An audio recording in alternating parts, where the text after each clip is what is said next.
Shalom teman-teman, bersyukur bisa bertemu lagi, sekali lagi beribadah bersama-sama sama rekan seiman ya.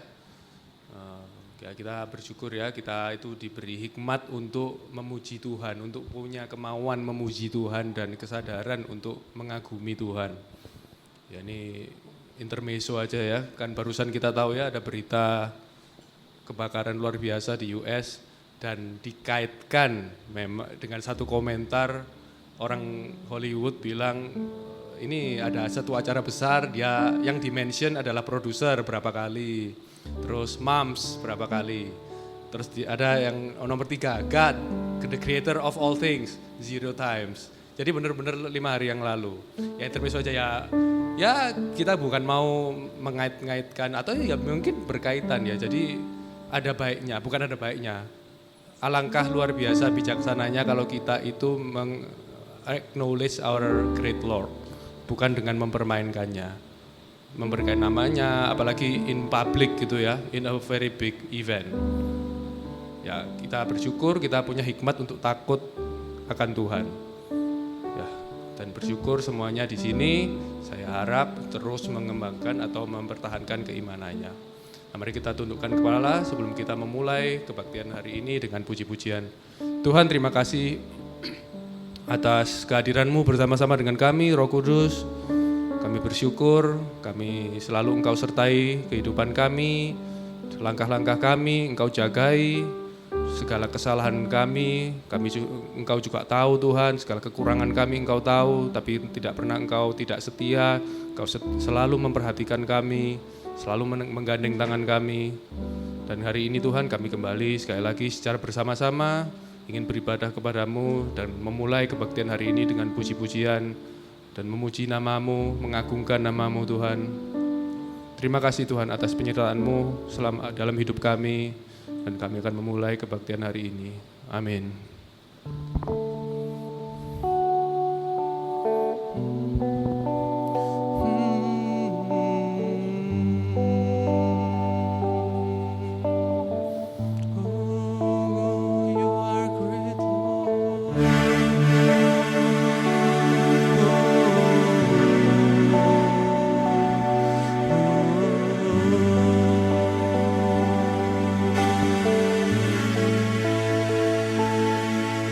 The splendor of a king, clothed in majesty. Let all the earth rejoice. Let all the earth rejoice. He wraps himself in light, and darkness tries to hide, and trembles at his voice, and trembles at his voice. How great is our God? How great is our God? And all we see how great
Mari jemaat, saya undang untuk bangkit memuliakan Tuhan.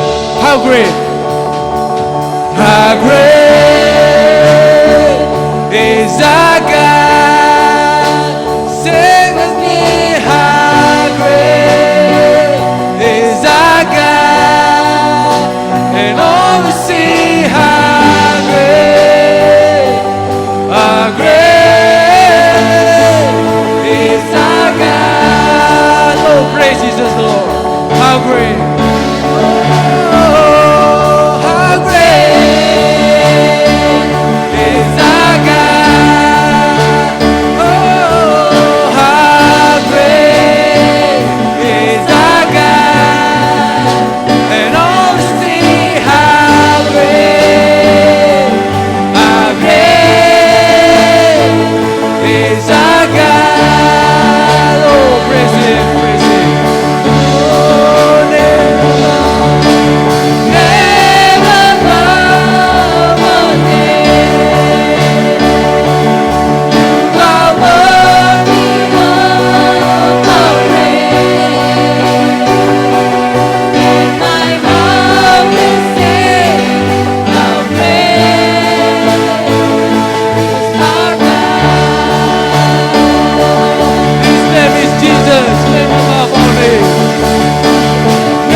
Kemuliaan bagi Tuhan Yesus kita. Amin. Amin. Bersyukur Tuhan atas berkat-Mu hari ini Tuhan. Dan kami siap untuk memuji Engkau untuk lebih lagi. Mari teman-teman kita semangat untuk memuji Tuhan kita. Yesus Tuhan, Engkau yang selalu bekerja di dalam hidupku dan telah menjadi kuatku. Sekarang aku selalu kan meninggikan-Mu, kebesaran-Mu besar di dalamku. Oh, come on, yeah. Oh, puji Yesus, nama-Nya besar. Mari jemaat, teriakan iman kita.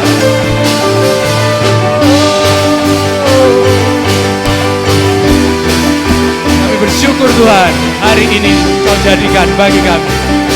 Mari jemaat, kita nyanyikan selangkah. Selangkah demi selangkah, maju tiada lelah. Sekalipun ku berjalan dalam lembah kegelapan, ku tak takut, ku tak gentar, semua musuh gemetar. Imanku, Imanku tak perlu besar, cukup sebutir pun dahsyat.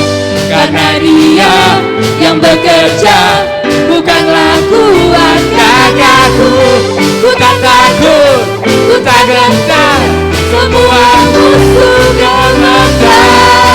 semua musuh gemetar, semua musuh gemetar. Oh, namanya Yesus, teriakan Yesus. Tuhan akan selalu bekerja dalam hidupku, Dan kamu menjadi kuatku.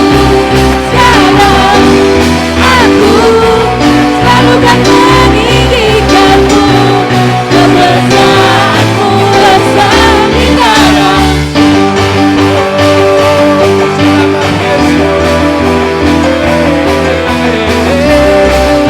nyatakan iman kita di hadapan Tuhan kita. Imanku, ya. Imanku Tak perlu besar, cukup sebutir pun dahsyat. Karena Dia yang bekerja, bukanlah kuat gagahku. Ku tak takut, ku tak gentar, semua musuh gemetar. semua Musuh gemetar. oh, Tuhan Yesus. Yesus, Tuhan akan selalu bekerja dalam hidupku, kata menjadi kuatku. Sekarang aku selalu akan meninggikanmu, kesetiaanmu. Yesus, Yesus. Tuhan akan selalu bekerja dalam hidupku, akan menjadi kuatku.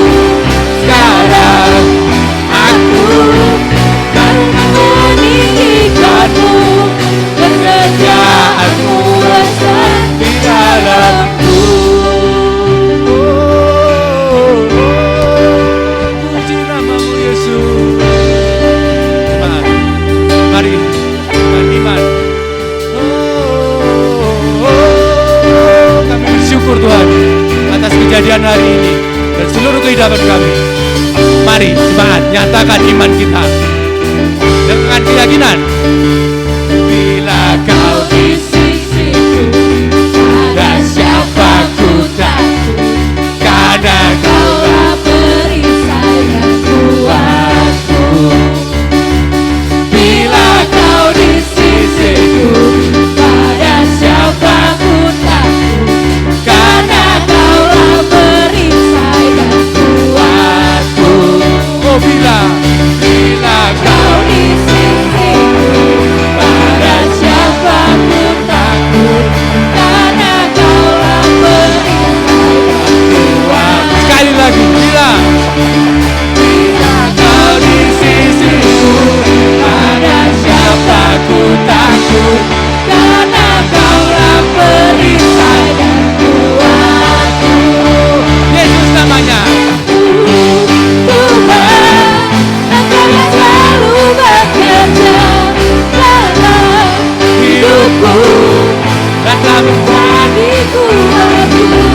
Sekarang aku selalu akan meninggikanmu, kesetiaanmu. Yesus, Yesus, Tuhan akan selalu bekerja dalam hidupku, akan menjadi kuatku. Sekarang aku selalu akan meninggikanmu,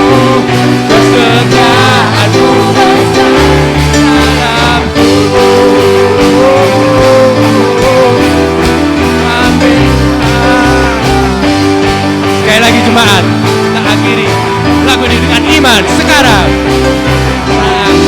Aku selalu akan meninggikanmu, kesetiaanmu besar, kesetiaanmu besar.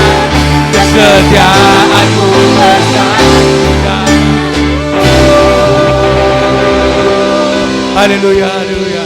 Terima kasih, puji namanya. Oh Tuhan, terima kasih Tuhan atas kejadian hari ini Tuhan. Terima kasih atas kelayakan-Mu yang Engkau anugerahkan bagi kami. Terima kasih Tuhan, Engkau izinkan kami memuji Engkau. Engkau berikan kami hati untuk mengagumi Engkau. Engkau berikan kami hati untuk mengagumi Engkau Tuhan. Untuk mengikuti Engkau Tuhan. Terima kasih Tuhan, Engkau selamatkan hidup kami Tuhan. Terima kasih Tuhan, kami bersyukur. Dan kami tidak layak sesungguhnya atas itu Tuhan. Dan kami menyadari itu Tuhan. Dan biarlah puji-pujian ini Tuhan, kami serahkan kepadamu Tuhan agar Engkau layakkan. Dan Engkau terima kami Tuhan. Dengan pengampunan oleh Yesus Tuhan kami, Engkau layakkan kami semua ini Tuhan. Mari jemaat, kita tetap mengambil sikap berdiri untuk memuliakan Tuhan kita.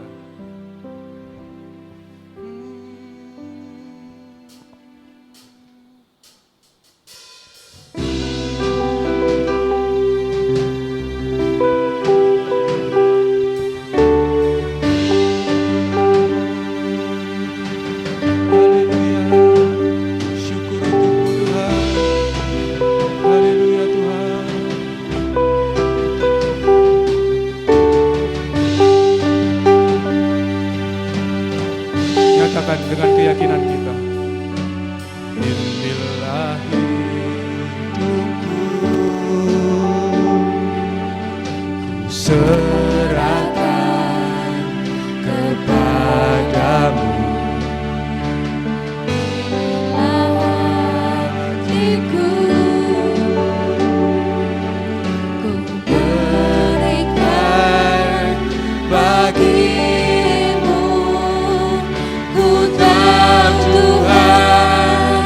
rancangan-Mu yang terbaik bagiku.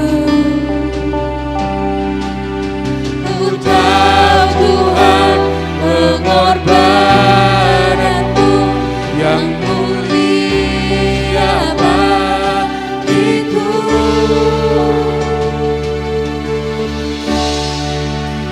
Hanya dekat kepadamu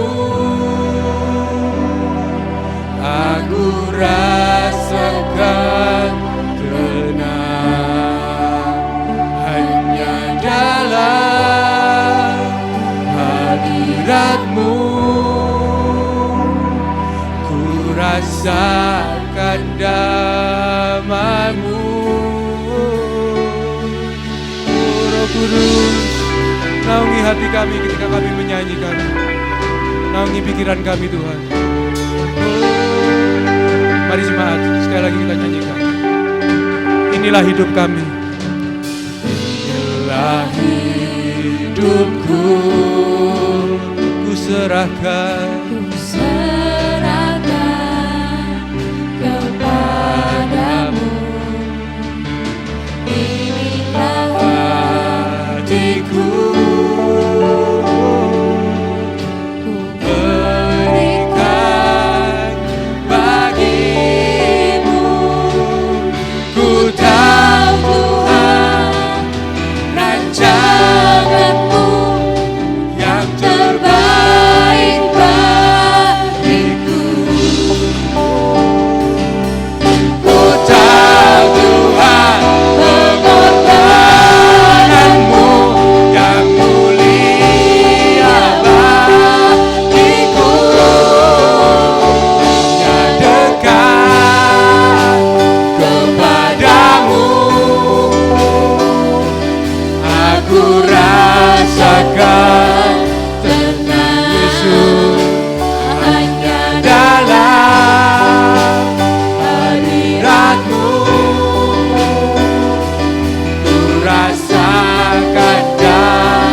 hanya dekat, hanya dekat kepadamu, Yesus.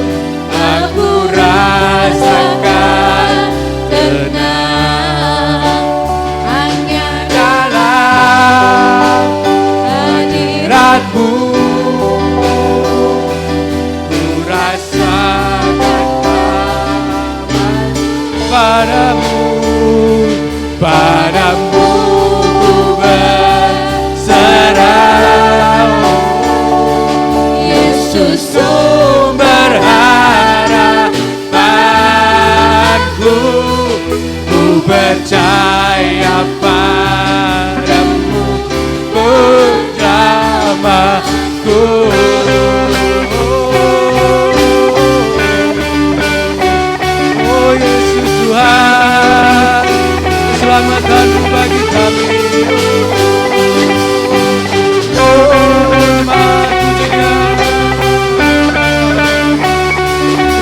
Tuhan. Kami bersyukur atas Engkau Tuhan.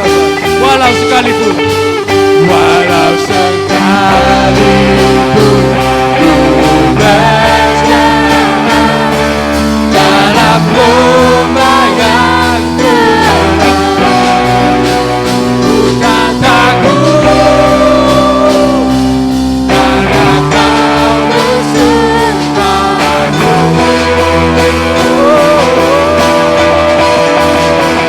Walau sekalipun ku berjalan dalam lembah yang gelap, ku tak takut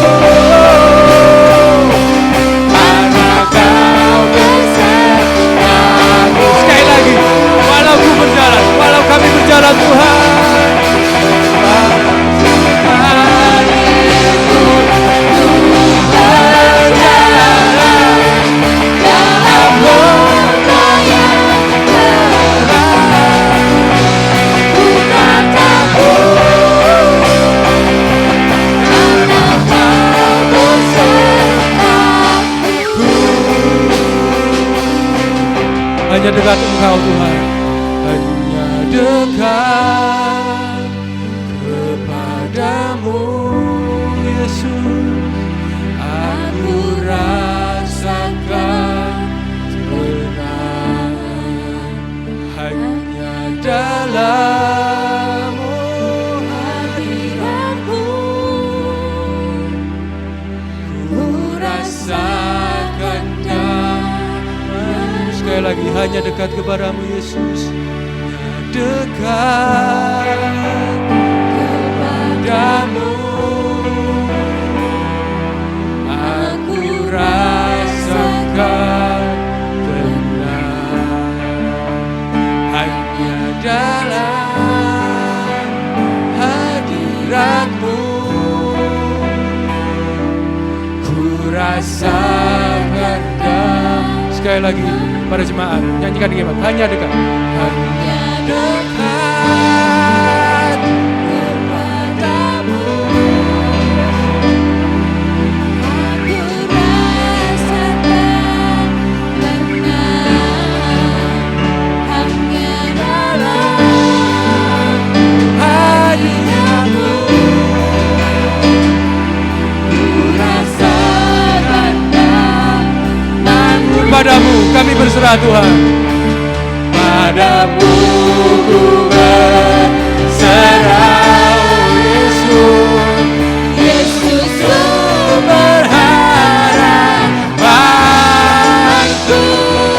ku percaya padamu, oh Yesus penyelamatku, hanya dekat Engkau Yesus.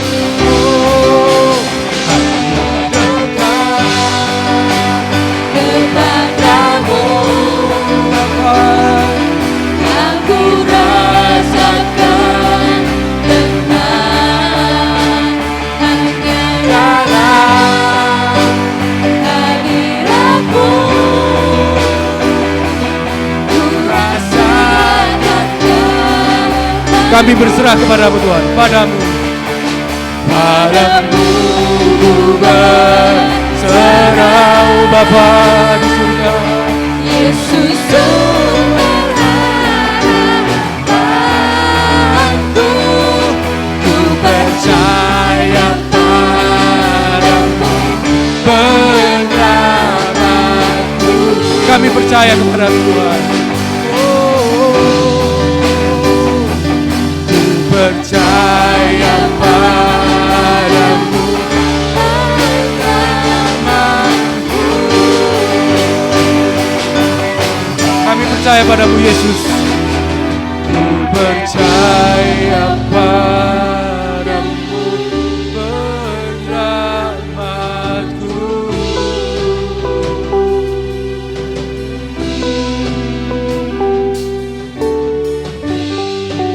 Haleluya.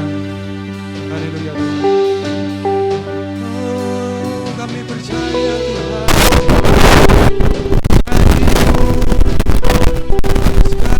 Syukur padamu Tuhan.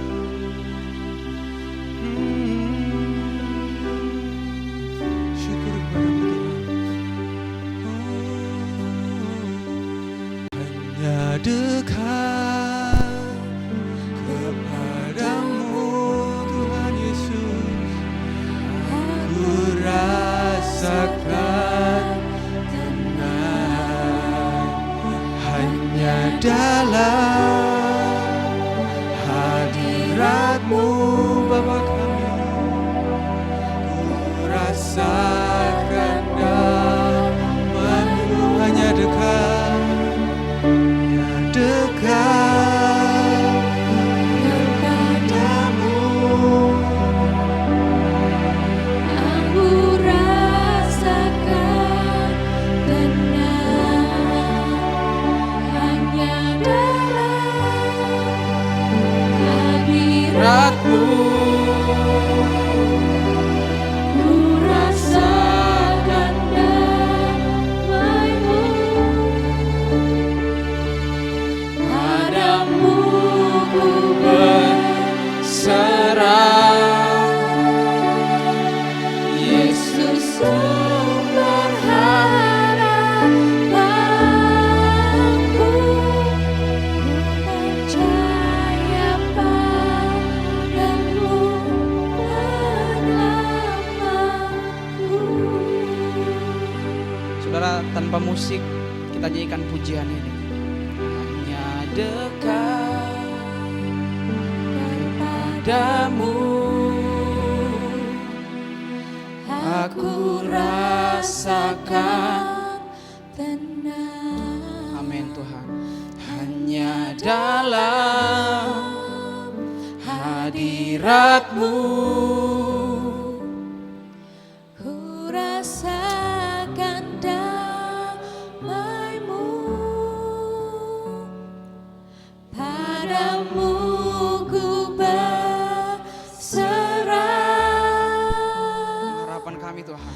Yesus sumber harapanku,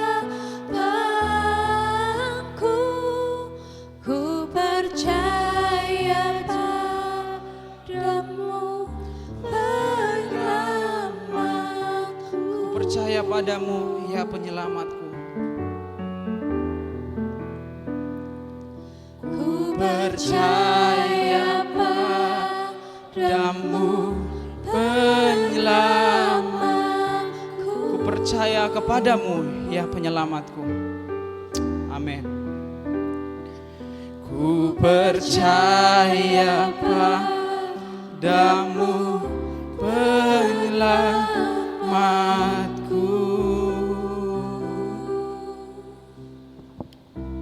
Kami bersyukur Tuhan, kami punya Allah seperti Engkau, Tuhan yang tidak pernah meninggalkan perbuatan tangannya. Dan kami bersyukur untuk setiap momen dan kesempatan dalam kehidupan kami yang kami saksikan di mana Tuhan berkarya. Di tengah-tengah kesukaran, di tengah-tengah kesulitan, dalam sukacita maupun di dalam duka cita, kami melihat fakta bahwa Tuhan tidak pernah melepaskan kami. Kami melihat fakta dan mengerti betul bahwa kasih Tuhan tidak dapat memisahkan kami dari apapun juga Tuhan. Kami bersyukur kami punya Allah seperti Engkau Tuhan. Di tengah-tengah banyaknya hal yang kami alami di tahun kemarin, dan kami tidak tahu apa yang akan kami alami di tahun ini Tuhan. Tetapi melalui pujian ini kami nyatakan iman kami bahwa hanya dekat Allah saja kami tenang. Hanya dekat Engkau sumber kekuatan kami, sumber pengharapan kami Tuhan. Kami mau mendengarkan kebenaran firman-Mu Bapa di surga. Aku berdoa biar kiranya firman Tuhan ini jatuh di tanah hati kami yang paling subur, tertanam, berakar, berbuah lebat untuk hormat kemuliaan bagi nama-Mu saja Tuhan. Setiap hati, setiap telinga yang mendengar, setiap mata yang membaca kebenaran firman-Mu Tuhan, kami berdoa Engkau berbicara kepada kami pribadi lepas pribadi secara spesifik Tuhan. Sehingga kebenaran firman Tuhan ini menguatkan kami. Kebenaran firman Tuhan ini meneguhkan kami, memperbarui komitmen kami, memperbarui iman kami menjadi semakin mengasihi Engkau, semakin mengenal Engkau, semakin memprioritaskan Engkau dalam setiap kehidupan kami Tuhan. Setiap pujian dan penyembahan kami biar kiranya naik di hadapan-Mu menjadi dupa yang berkenan dan berbau harum Tuhan.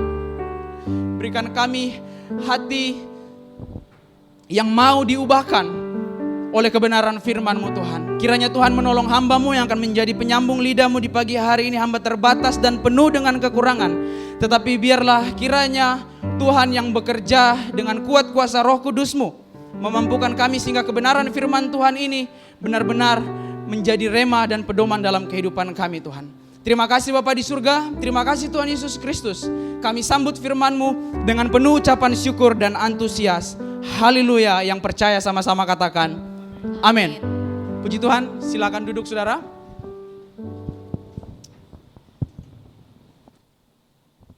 Shalom. Ya, pertama-tama syukur kepada Tuhan Yesus Kristus, penyelamat kita yang menolong kita melewati tahun kemarin, dan saya rasa belum terlambat untuk mengucapkan Happy New Year. Senang bisa kembali bertemu dengan saudara-saudara seiman dan melayani bersama-sama dengan jemaat Tuhan yang ada di tempat ini. Dan terima kasih kepada gembala kita yang memberikan saya kesempatan untuk membagikan kebenaran firman Tuhan, meskipun beliau saat ini sedang dalam pelayanan sekaligus urusan pekerjaan, ada di Malaysia dan akan kembali hari Selasa. Saudara, Selasa besok. Nah, kita bersyukur kepada Tuhan. Saudara, kita akan lihat langsung saja satu kebenaran firman Tuhan di dalam Daniel pasal yang ke-1. Daniel pertama ayat yang ke-8. Daniel pertama ayat yang ke-8. Menghormati firman Tuhan, saya jemput kita semua bangkit berdiri. Kita akan membaca secara bersama-sama kebenaran firman Tuhan ini dalam hitungan yang ketiga. 1, 2, 3.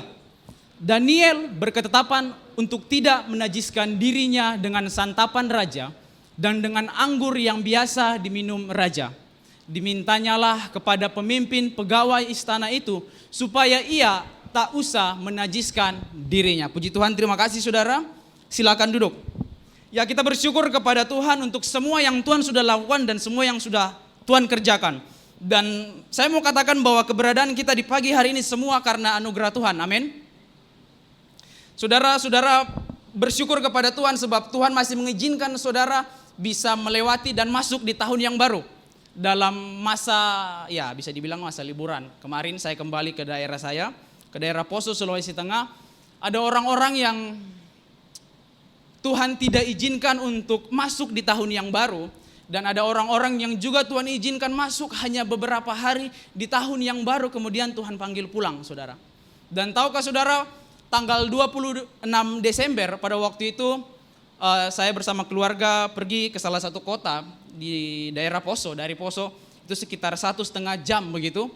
Dan dalam perjalanan kami, ketika kami kembali tanggal 27, itu saudara, saya mengalami satu kejadian, dan bukan saya mengalami tapi melihat satu kejadian yang akhirnya saya menarik kesimpulan, menarik refleksi diri bahwa ya, siapa kita yang tahu atas hidup kita?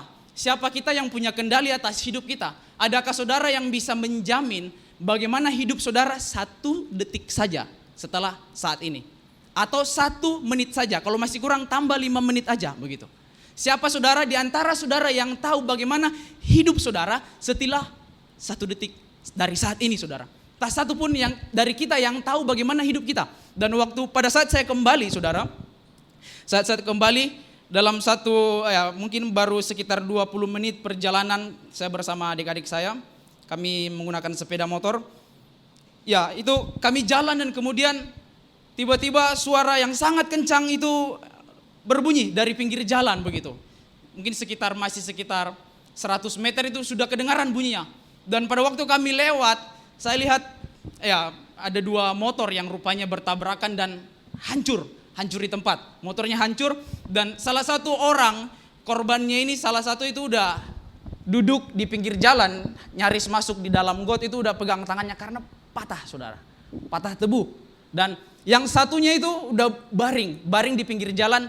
Ya, akhirnya saya turun, parkir motor di pinggir jalan, kemudian bopong dia, angkat untuk ya adik saya, kemudian karena spontan begitu langsung cegat mobil pick up yang ke arah kota begitu, karena itu di tengah hutan, saudara. Dan korban yang saya bopong itu saya angkat dan kemudian naikkan ke pick up yang dicegat itu sudah dalam keadaan yang saya tidak tahu, saudara. Saya tidak tahu apakah dia masih hidup atau tidak, karena kondisinya muka penuh darah dan tatapannya mungkin ya entah masih ada kesadaran atau tidak, saudara. Akhirnya saya bopong. Setelah saya bopong, naikkan ke mobil pick up dan yang satunya masih bisa berdiri, dan tangan saya itu penuh dengan darah, saudara. Penuh dengan darah dari orang, karena saya lihat dia pakai hoodie tebal, cukup tebal. Saya pikir ya mungkin dia tidak apa-apa, rupanya helmnya lepas, dia pakai helm, tapi ya muka cukup parah begitu. Dan pada waktu saya angkat, rupanya dia punya banyak luka di bagian dalam, entah patah atau apa, saudara. Dan saya angkat, badannya itu penuh dengan darah, sehingga tangan saya sampai di jaket ini penuh dengan darah orang itu, saudara. Dan saya mau katakan di pagi hari ini, tidak cukup hanya sampai di situ. Kemarin setelah saya kembali tepat setelah tiba di Surabaya, saudara, jam 3 sore salah satu jemaat di gereja yang kemudian adalah keluarga juga, itu juga Tuhan panggil. Ya, kami bersyukur karena masih ada kesempatan untuk kemudian dia ya melakukan pemberesan dengan keluarganya, dengan ya saudara-saudaranya. Kami bersyukur masih ada kesempatan untuk kemudian kami melayani dia, untuk dia ambil komitmen, untuk dia mau setia kepada Tuhan. Tetapi Tuhan berkata lain, saudara, bahwa dia harus kembali. Pada akhirnya setelah saya tiba di Surabaya, dapat kabar bahwa ternyata beliau sudah dipanggil pulang. Hanya lewat 6-7 hari di tahun yang baru, dan kemudian kembali pulang. Makanya saya katakan tadi di awal, tak satu pun dari kita yang punya kendali atas kita. Tidak usah bilang 5 menit, nggak usah bilang 1 jam, nggak usah bilang 1 minggu, nggak usah bilang 1 bulan atau 1 tahun. 1 detik saja atau 3 detik saja, tak satu pun dari kita yang tahu dan punya kendali atas hidup kita. Dan saya mau katakan, kalau bukan karena anugerah Tuhan, kita tidak ada apa-apanya, saudara. Amin. Kita bersyukur kepada Tuhan. Dan slide berikutnya. Nah, ketika di awal tahun biasanya gereja-gereja dan orang-orang itu ada waktu kumpul keluarga, atau gereja-gereja kemudian nyusun program untuk bagaimana khotbah pengajaran yang akan disiapkan di sepanjang tahun. Biasanya isu atau misalnya topik yang cukup sering dibicarakan adalah resolusi. Apa resolusi di tahun yang baru? Apa hal-hal yang belum terjadi, apa hal-hal yang belum tercapai di tahun kemarin dan ingin kita kejar dan ingin kita capai di tahun yang baru, saudara. Dan biasanya salah satu frasa yang cukup kalimat yang cukup familiar, entah di generasi milenial, tapi kalau di generasi saya biasanya orang-orang itu suka buat caption New Year, New Me, gitu kan? New Year, New Me, saudara. Dan orang-orang berlomba-lomba untuk membuat rencana demi rencana untuk merencanakan bagaimana hidup kita di tahun ini bisa menjadi lebih baik. Entah secara rohani, berkaitan dengan komitmen kita dengan Tuhan, atau dalam hal keuangan dan lain sebagainya, dalam hal pendidikan dan lain sebagainya, saudara. Karena berbicara awal tahun adalah momen yang tepat di mana kita mulai merencanakan dan memikirkan bagaimana kita menjalani tahun ini untuk menjadi lebih baik daripada tahun kemarin, saudara. Tahun baru merupakan momen yang pas untuk kemudian orang-orang kemudian mengambil komitmen atau kesempatan untuk menjalani tahun yang baru dengan sebuah perubahan, saudara. Tetapi saya mau katakan bahwa dalam sebuah survei yang diadakan oleh Forbes Health pada tahun 2023 mengatakan seperti ini. Dari 100 responden yang mengisi formulir, saudara, rupanya ditemukan data seperti ini. Untuk mereka yang melakukan atau merencanakan sebuah perubahan di tahun yang baru, ini data tahun 2023, jadi masih relatif baru begitu. Mengatakan seperti ini, ada 8% yang bertahan, tetapi bertahan hanya sanggup 1 bulan begitu. Kemudian ada 21,9% mereka yang punya keputusan dan mengambil komitmen untuk menjalani tahun yang baru dengan sebuah perubahan. Itu 21,9% itu hanya bertahan 2 bulan, saudara. Dan kemudian 22,2% mereka yang mau ambil komitmen untuk menjalani tahun yang baru dengan sebuah perubahan atau resolusi. 22,2% itu hanya bertahan selama 3 bulan, saudara. Dan 13,1% itu hanya bertahan selama 4 bulan. Dan saudara tahu berapa persen yang bertahan hingga akhir tahun? Ada yang sempat hitung enggak tadi? Piro. Nah, rupanya saudara yang bertahan 11 sampai 12 bulan itu hanya 1%, saudara. Hanya 1%. Saudara bayangkan kalau kemudian pola ini atau kemudian data ini kita pakai sebagai pegangan iman kita sepanjang tahun untuk kita punya komitmen menjalani tahun ini dengan komitmen untuk tetap taat dan setia kepada Tuhan. Saudara bisa bayangkan kalau misalnya kita bikin planning A, planning B untuk berbagai macam hal yang kita rencanakan, tetapi kita menutup mata dengan kehidupan kerohanian kita, dengan kehidupan spiritual kita, saudara.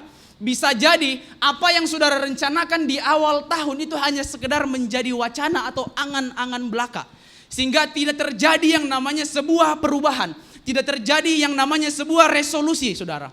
Jadi, saudara, bagaimana dengan iman kita sebagai orang-orang percaya?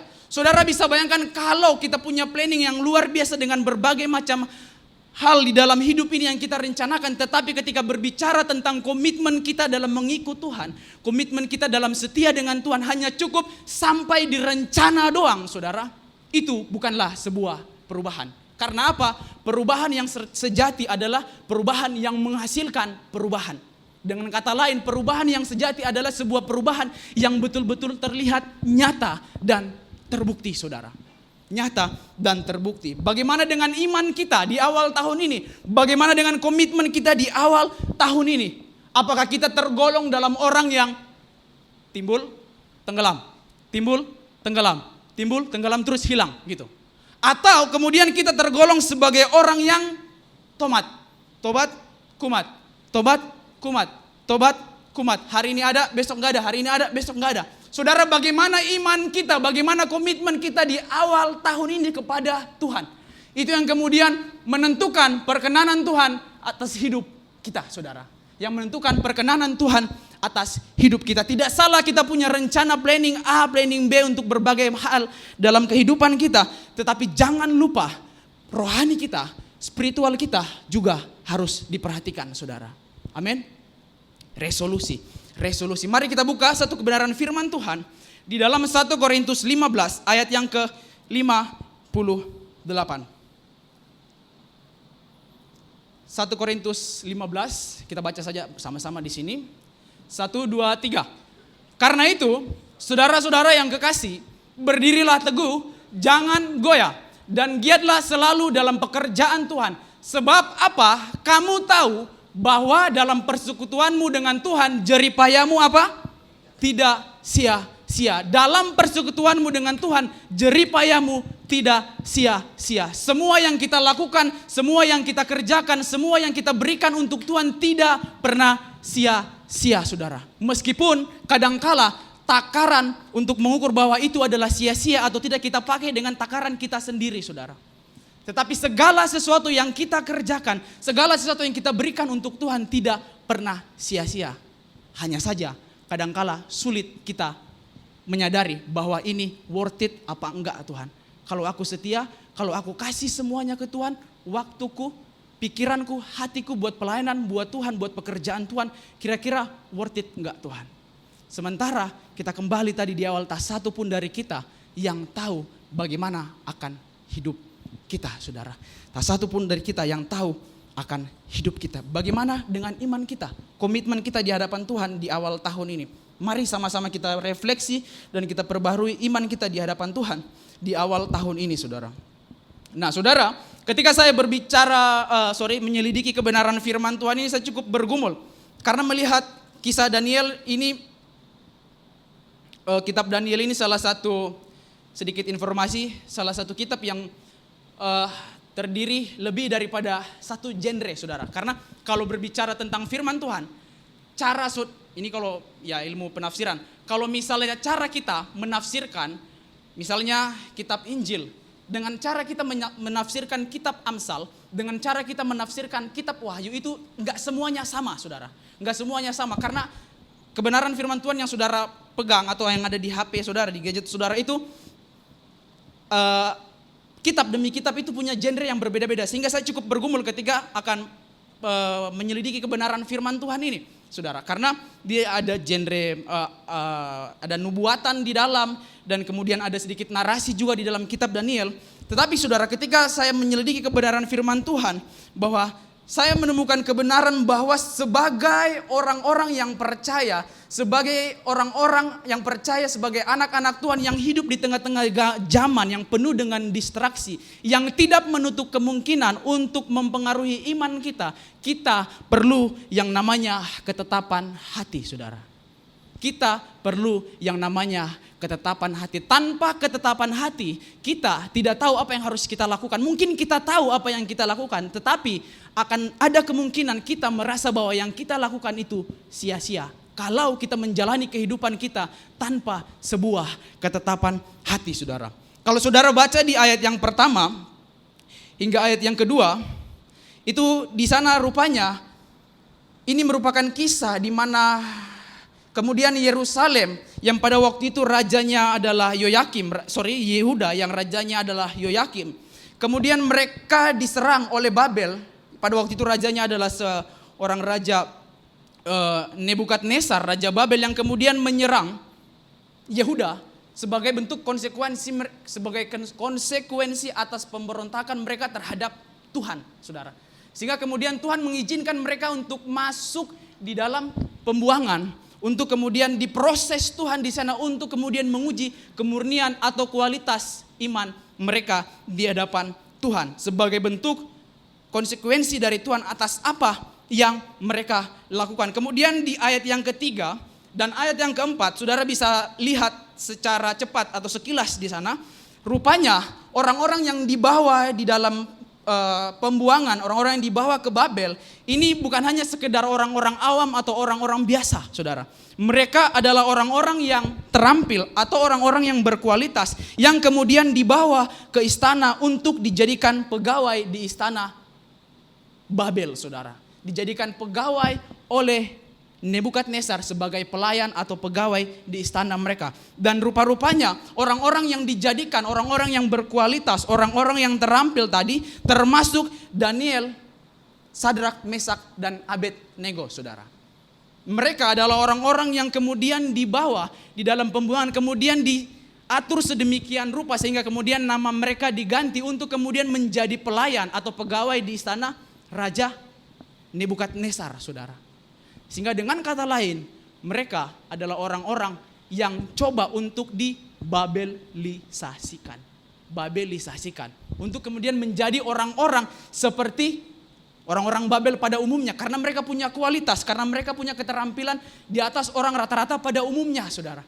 Sehingga kemudian saudara bisa melihat di sana, nama mereka diganti, saudara. Nama mereka diganti dari yang tadinya punya nama yang memang asli dari daerah mereka. Dan kemudian ketika mereka masuk di dalam pembuangan, nama mereka diganti untuk apa? Menghilangkan identitas mereka sebagai orang Yerusalem, bangsa pilihan. Dan kemudian tidak menutup kemungkinan ketika nama mereka diganti, tidak menutup kemungkinan untuk kemudian identitas mereka berubah. Dan ketika identitas mereka berubah, kemungkinan besar kiblat mereka bukan lagi kepada Allah Israel, begitu. Tidak menutup kemungkinan dengan berbagai situasi yang disetting untuk kemudian mereka menjadi seperti orang Babel, untuk mengubahkan mereka betul-betul menjadi seperti orang Babel dari siapa yang mereka sembah, bagaimana cara hidup mereka, bagaimana cara mereka berperilaku, saudara. Sehingga mereka hidup di lingkungan dan kondisi yang betul-betul mendorong mereka, memaksa mereka untuk harus jadi seperti orang Babel. Sehingga saya pakai istilah dibabelisasikan, saudara. Nah, bagaimana kita melihat ketetapan hati dalam konteks atau dalam ayat ini, saudara? Kita akan lihat slide berikutnya. Ayat yang ke-5 sampai ayat yang ke-7, ternyata kekecilan. Saya harap bisa dibaca. Dikatakan seperti ini, dan raja, ayat yang ke-5, menetapkan bagi mereka pelabur setiap hari dari santapan raja dan dari anggur yang biasa diminumnya. Mereka harus dididik selama 3 tahun. Berarti ya apa ya, D3 ya, kalau 3 tahun D3 ya. Jadi kira-kira mereka D3 begitu. Selama 3 tahun dan sesudah itu mereka harus bekerja pada raja. Saudara perhatikan kemudian ayat berikutnya. Di antara mereka itu ada juga beberapa orang Yehuda, yakni Daniel, Hananya, Misael dan Asaria, yang kemudian namanya itu tadi diganti menjadi Sadrak, Mesak dan Abednego, saudara. Ayat berikutnya, pemimpin pegawai istana itu memberi nama lain kepada mereka. Daniel dinamainya Belsasar, Hananya dinamainya Sadrak, Misael dinamainya Mesak, dan Asaria dinamainya Abednego, saudara. Jadi nama-nama mereka yang kemudian khas, identik dengan identitas mereka sebagai orang-orang Israel, orang-orang Yahudi itu kemudian diganti jadi nama-nama yang ada unsur-unsur dewanya di situ, saudara. Nanti saudara bisa lihat sendiri. Sadrak, Mesak, dan Abednego itu Saudara bisa cari dan lihat sendiri. Nah, saudara bayangkan situasi lingkungan mereka menyeting untuk memaksa mereka mau tidak mau untuk menjadi seperti orang Babel. Sampai nama mereka diubah, identitas mereka mau diubah. Dengan harapan bahwa bukan hanya identitas mereka yang berubah, tetapi kemudian arah atau orientasi iman mereka bukan lagi kepada Allah Israel yang hidup, tetapi kepada dewa-dewa yang ada di Babel, saudara. Nah, saya berikan bagian yang pertama, poin yang pertama adalah berani berbeda, saudara. Nah, ketika saya melihat dan menyelidiki kebenaran firman Tuhan dan melihat dari sumber-sumber yang lain, mengapa pada umumnya orang sulit untuk konsisten? Yang pertama, rupanya tidak jauh-jauh adalah karena diri sendiri. Ada beberapa faktor itu secara psikologis, respon terhadap lingkungan sosial dan lain sebagainya. Kenapa orang sulit untuk konsisten menjalani kehidupan mereka? Pertama, karena faktor diri mereka sendiri. Karena mereka merasa tidak mampu, tidak kuat, atau mungkin juga tidak kuat ketika mereka dibilang, wah sok suci. Kalau misalnya konteksnya rohani, kalau misalnya wah kamu sok-sokan semuanya untuk Tuhan, terus buat kita kapan begitu. Kalau misalnya konteksnya rohani, saudara. Tetapi pada umumnya mengapa orang sulit untuk konsisten? Yang pertama karena diri sendiri, keterbatasan, atau bisa jadi bukan juga keterbatasan, tetapi pikiran yang kemudian berpikir bahwa diri saya tidak mampu, bahwa diri saya tidak bisa untuk berani berbeda dari yang lain, saudara. Tetapi bagian yang kedua rupanya faktor yang cukup menentukan adalah lingkungan sekitar, saudara. Faktor yang menentukan adalah lingkungan sekitar. Bagaimana orang lain memperlakukan kita, bagaimana kondisi lingkungan kita itu tidak mendukung posisi kita yang mungkin kalau bicara rohani kita adalah orang-orang percaya, anak-anak Tuhan yang tidak membimbing atau mungkin juga yang tidak mendukung identitas kita sebagai anak-anak Tuhan. Sehingga banyak orang yang sulit untuk menjalani hidupnya sebagai orang-orang percaya, identitasnya sebagai anak Tuhan. Banyak orang yang sulit untuk hidup di dalam perubahan. Karena apa? Karena faktor diri sendiri, kemudian faktor eksternal, lingkungan dan lain sebagainya. Nah, saudara perhatikan, Daniel, Sadrak, Mesak dan Abednego, mereka bukanlah orang-orang yang biasa-biasa saja. Kalau saudara baca seluruh kitab Daniel itu sampai selesai, saudara bisa melihat bagaimana rupanya orang-orang ini. Mereka meskipun mereka hidup di tengah-tengah lingkungan yang dalam tanda kutip tadi tidak mendukung identitas mereka, status mereka sebagai anak-anak Tuhan, sebagai orang percaya, tetapi ada banyak peristiwa di mana mereka betul-betul mempertahankan iman mereka kepada Tuhan. Memperjuangkan iman mereka kepada Tuhan. Dan meskipun mereka mengasihi Tuhan, meskipun mereka mencintai Tuhan, mereka punya komitmen untuk tetap setia kepada Tuhan. Apakah pada saat yang sama tantangan, persoalan dan masalah di dalam kehidupan mereka ketika di Babel, apakah serta-merta menghilangkan tantangan, persoalan dan masalah dalam kehidupan mereka? Tidak, saudara.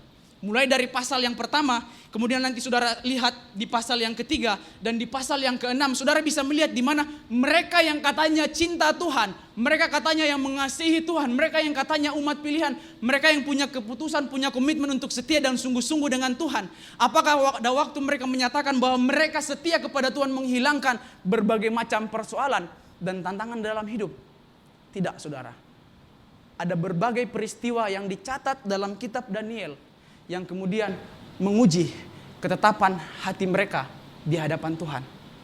Jadi iman yang betul-betul terbukti, iman yang teruji, iman yang betul-betul memiliki ketetapan hati adalah iman yang berani untuk diperjuangkan, saudara. Adalah iman yang berani untuk diperjuangkan. Saya tidak tahu kita sudah berapa lama jadi orang Kristen. Tapi kalau saya secara pribadi memang sudah dari lahir.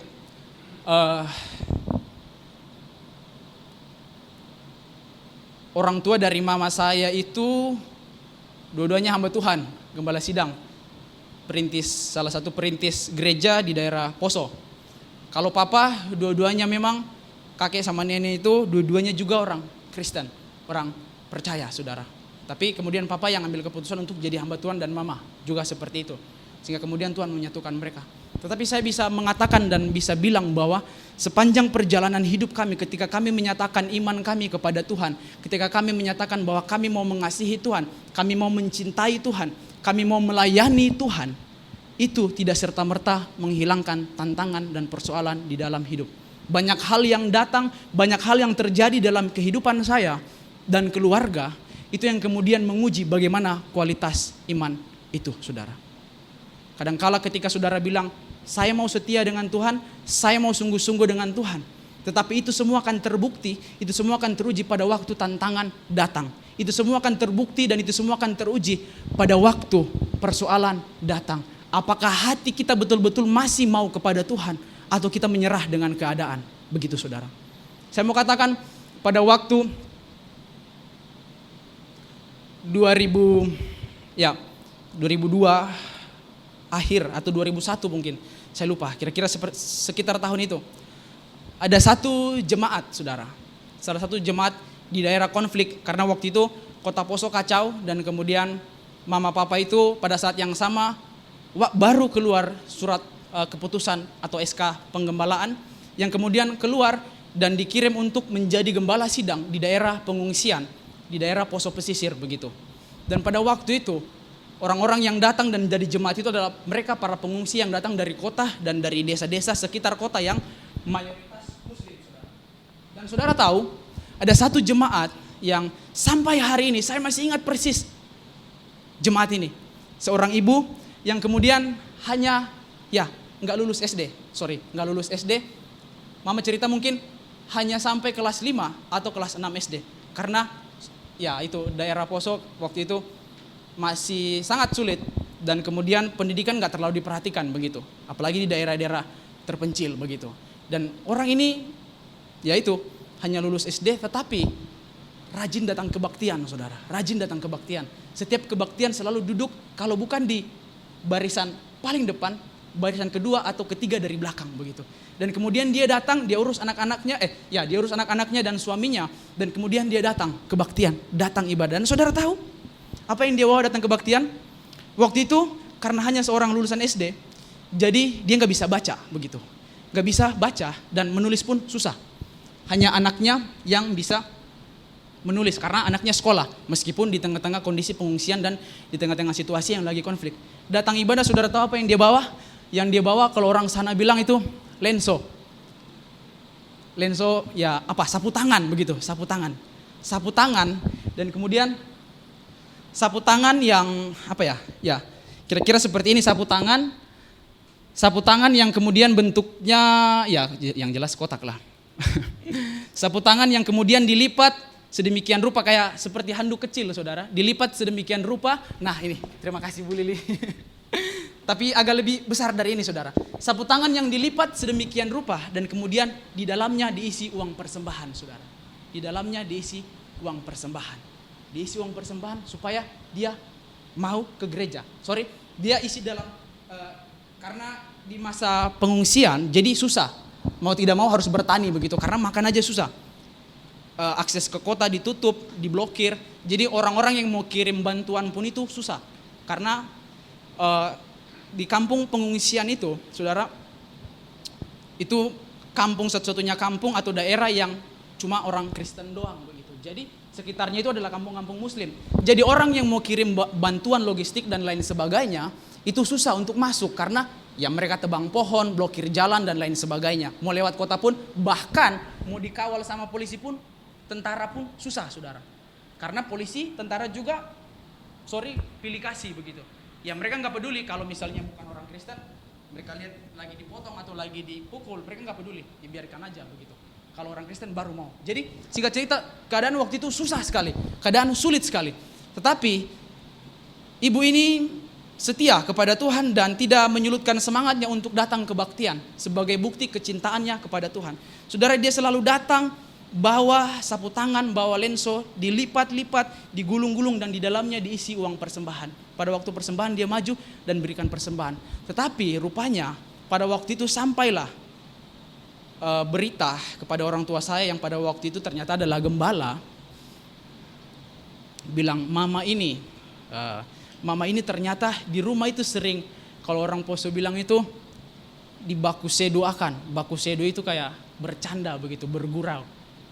Mungkin ada sedikit diejek begitu sama anaknya sendiri begitu.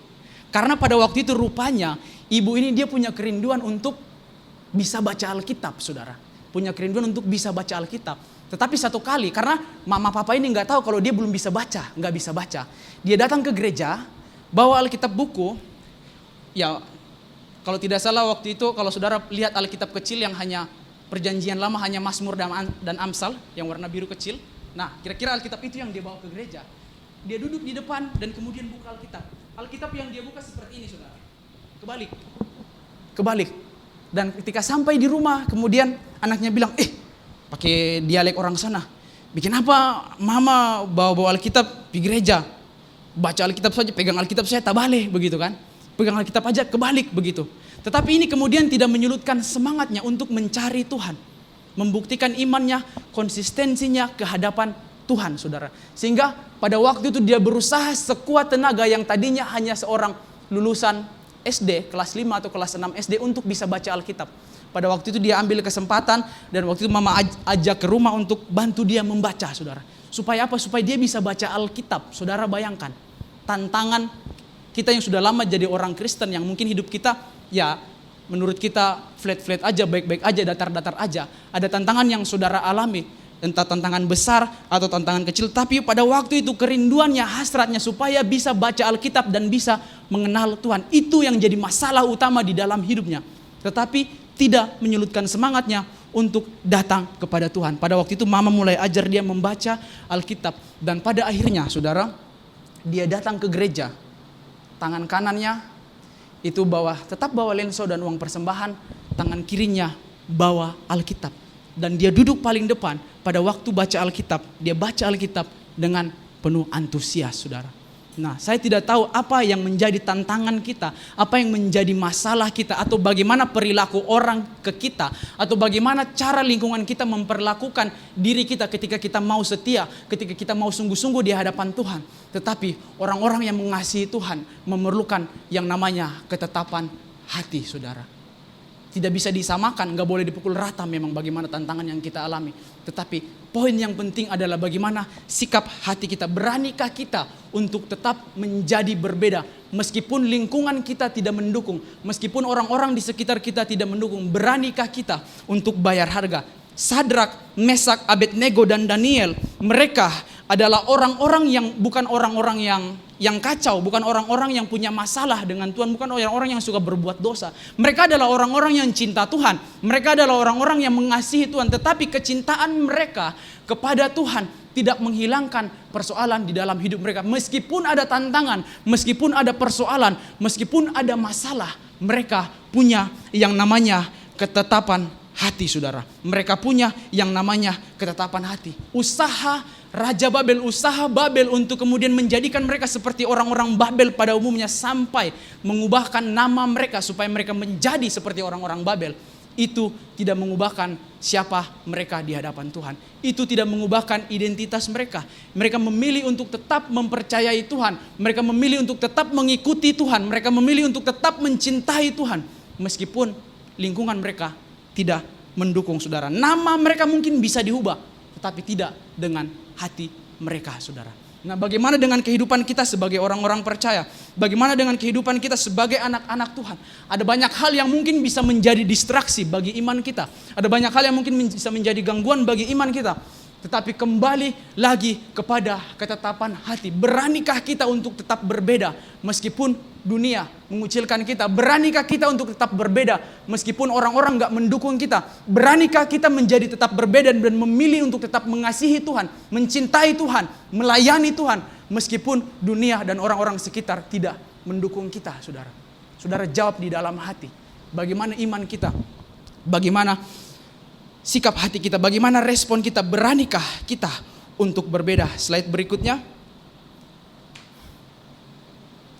Ya, minta tolong kepala keluarga yang anaknya 3 untuk bacakan ayat ini buat kita.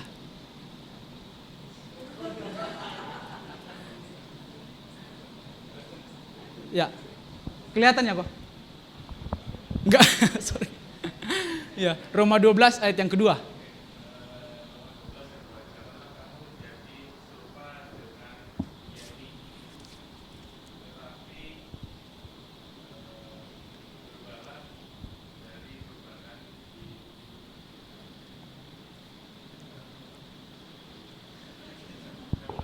Ya, silakan kok.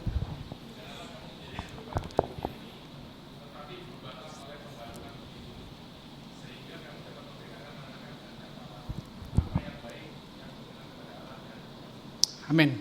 Janganlah kamu menjadi serupa dengan dunia ini, tetapi berubahlah oleh pembaharuan budimu, sehingga kamu dapat membedakan manakah kehendak Allah, apa yang baik, yang berkenan kepada Allah, dan yang sempurna, saudara. Nah, kata serupa itu kalau dalam perjanjian baru itu pakai kata skema. Skema itu bentuk luar yang selalu berubah-ubah. Sekali lagi, kata serupa itu kalau dalam perjanjian baru, saudara bisa lihat nanti di berbagai sumber, itu pakai kata skema, bentuk luar yang selalu berubah-ubah. Saya kasih contoh, seperti baju yang saudara pakai. Kalau saudara mau kebaktian, baju yang saudara pakai berbeda. Gak mungkin kita boker tapi pakai jas, begitu kan? Nah, saudara mau kebaktian, saudara mau ke kantor, saudara mau kerja, saudara mau jalan-jalan, itu selalu bentuk luar selalu berubah-ubah. Tetapi Rasul Paulus pakai kata janganlah, didahului dengan kata janganlah, supaya apa? Paulus ngomong, mungkin lingkungan atau kondisi sekitar di luar dari dirimu itu bisa berubah-ubah. Tetapi kemudian Rasul Paulus pakai kata tetapi berubahlah. Nah, kalau kata itu sebenarnya dia pakai kata metamorfosis, metamorposte. Tetapi kata dasarnya adalah morpe. Itu menyangkut sesuatu yang di dalam diri seseorang yang Paulus tegaskan jangan berubah begitu. Jadi Paulus mau coba ngomong bahwa lingkungan bisa berubah, kondisi eksternal kita bisa berubah, tetapi jangan kita yang berubah, saudara. Bukan kita yang dipengaruhi, tetapi kita yang mempengaruhi. Jangan dibalik. Sayangnya orang Kristen hari ini banyak yang dibalik begitu. Bukannya mempengaruhi dunia, bukannya menerangi dunia, bukannya menggarami dunia, tetapi sebaliknya dia yang digarami, dia yang dipengaruhi, saudara. Sehingga Paulus mengatakan bahwa lingkungan itu bisa berubah, tetapi identitasmu sebagai anak Tuhan, sebagai orang percaya itu nggak boleh berubah. Amin. Dunia mungkin bisa nggak mendukung kita, orang-orang terdekat kita nggak mendukung kita, atau mungkin juga lingkungan mendorong kita untuk menjadi berubah dan menjadi seperti dunia. Tetapi firman Tuhan datang di pagi hari ini mengatakan bahwa jangan kamu menjadi serupa dengan dunia ini, berubahlah oleh pembaharuan budimu. Sehingga apa? Kamu dapat membedakan manakah kehendak Allah, apa yang baik, yang berkenan kepada Allah, dan yang sempurna, saudara. Ketetapan hati adalah sebuah keputusan dengan sadar untuk tetap mengikuti dan mentaati Tuhan meskipun dunia berubah. Ketetapan hati adalah sebuah keputusan dengan sadar untuk tetap mengikuti Tuhan atau mentaati Tuhan meskipun dunia berubah. Amin. Bukan kita yang terpengaruh, tetapi kita yang mempengaruhi dunia ini, saudara. Nah, hukum ini jangan dibalik. Kita yang akhirnya jadi dipengaruhi, bukan kita lagi yang mempengaruhi, saudara. Nah, slide berikutnya. Ayat yang ke-8, saya bacakan untuk kita semua, mengatakan seperti ini. Daniel berketetapan untuk tidak menajiskan dirinya dengan santapan raja dan dengan anggur yang biasa diminum raja. Dimintanyalah kepada pemimpin pegawai istana itu supaya ia tidak usah menajiskan dirinya. Nah, saudara, saya katakan tadi di awal bahwa hal-hal yang membuat faktor yang mempengaruhi orang itu sulit untuk mengalami dan hidup dalam sebuah perubahan adalah dirinya sendiri dan lingkungan, atau bagaimana orang lain, faktor dari luar dirinya mempengaruhi dia, itu yang kemudian bisa mempengaruhi bagaimana dia bisa mengalami atau hidup di dalam perubahan. Kadangkala kita sebagai orang-orang percaya, kita bilang kita mengasihi Tuhan, kita bilang kita mencintai Tuhan, kita bilang kita melayani Tuhan, tetapi pada waktu tantangan datang, pada waktu masalah datang, pada waktu orang-orang terdekat kita tidak mendukung kita, atau pada waktu dunia ini tidak mendukung kita, bahkan Alkitab bilang mungkin dunia membenci kamu karena aku, atau ketika masalah itu datang, atau ketika dunia membenci kita karena kita mengasihi Tuhan, kadangkala semuanya teruji. Dan biasanya ada orang-orang Kristen tidak sedikit yang kemudian mempersalahkan Tuhan, saudara. Kalau Tuhan ada, ya pertanyaan klasik yang orang-orang ateis masih ini sampai hari ini masih pertanyakan. Kalau Tuhan ada, mengapa masih ada penderitaan? Kalau Tuhan ada, kenapa masih ada kesukaran? Kalau Tuhan ada, kenapa hidup saya masih gini-gini aja? Nggak ada perubahan, masih ada penderitaan dan lain sebagainya. Dan mungkin sebagai orang-orang percaya, kenapa sih saya makin setia Tuhan, setia sama Tuhan, saya semakin mencintai Tuhan, bahkan saya melayani Tuhan. Tetapi kenapa tantangan masih datang? Kenapa persoalan masih datang? Kenapa masalah masih ada? Justru pada waktu saya setia dengan Tuhan, masalah makin dahsyat, luar biasa, dan tak ada henti-hentinya, tak pernah berakhir, apalagi. Nah saudara, saya mau katakan mengikut Tuhan memang ada harga yang harus dibayar. Kita semua tahu itu saudara. Tetapi saya mau katakan bahwa dalam semua yang kita alami, dalam semua yang kita jalani, dalam semua yang terjadi, rupanya Tuhan tidak lepas tangan. Kita memilih untuk mempersalahkan lingkungan daripada kita memilih untuk mempersalahkan orang lain. Daripada kita memilih untuk mempersalahkan Tuhan dan lain sebagainya yang kemudian kecil kemungkinan untuk bisa mengubahkan kondisi kita pada waktu masalah dan tantangan itu datang. Mendingan yang kita perbaiki adalah respon kita, saudara.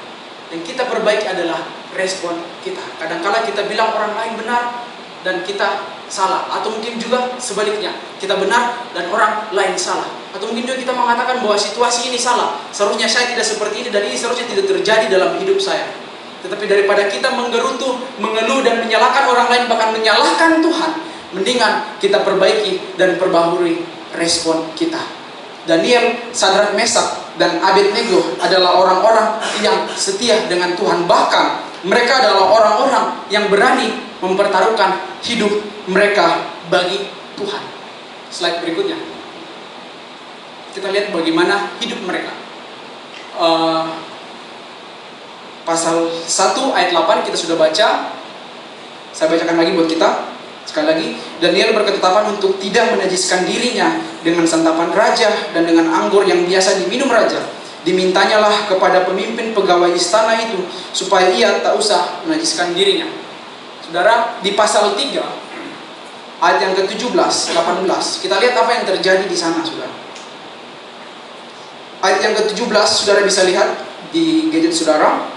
Jika Allah yang kami puja sanggup melepaskan kami, maka ia akan melepaskan kami dari perapian yang menyala-nyala itu dan dari dalam tanganmu, ya Raja. Ayat 18, mereka berkata seperti ini. Tetapi seandainya tidak, hendaklah Tuanku mengetahui, ya Raja, bahwa kami tidak akan memuja dewa Tuanku dan tidak akan menyembah patung emas yang Tuanku dirikan itu. Saudara, di pasal yang ke-6, kembali ke slide yang tadi, di pasal yang ke-6 hal yang sama terjadi lagi, saudara. Jadi saudara bisa menyaksikan ada beberapa 3 peristiwa besar yang berkaitan dengan ketetapan hati orang-orang yang mengasihi Tuhan dalam kitab Daniel. Ini adalah berbagai peristiwa di mana ketetapan hati mereka, iman mereka, kecintaan mereka kepada Tuhan itu diuji, saudara. Jadi mereka yang mengasihi Tuhan, mereka yang mencintai Tuhan, Daniel, Sadrak, Mesak, dan Abednego, ketika mereka mencintai Tuhan, tidak serta-merta menghilangkan masalah itu. Bahkan bisa saya katakan ketika saya baca kebenaran firman Tuhan ini, mereka mengasihi Tuhan di tengah-tengah lingkungan yang begitu rusak, begitu kacau, begitu bobrok, yang tidak mengenal Allah, berani mempertaruhkan hidup mereka untuk Tuhan, bahkan nyawa yang menjadi taruhannya. Tetapi kelihatannya Tuhan seperti tidak